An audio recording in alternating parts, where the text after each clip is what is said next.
তো এই গাছটি সন্তুর নামে। সন্তু, আপনি যদি দেখে থাকেন অবশ্যই কমেন্টে জানাবেন।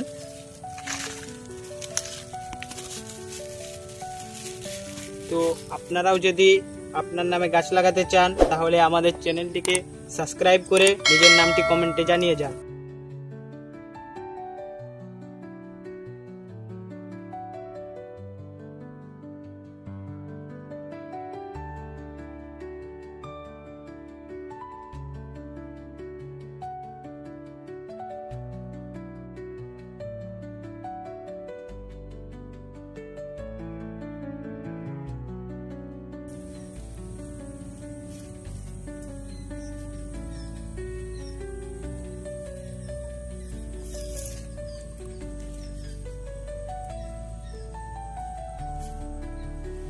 তো আপনিও যদি আপনার নামে গাছ লাগাতে চান তাহলে আমাদের চ্যানেলটিকে সাবস্ক্রাইব করে কমেন্টে আপনার নামটি জানিয়ে যান।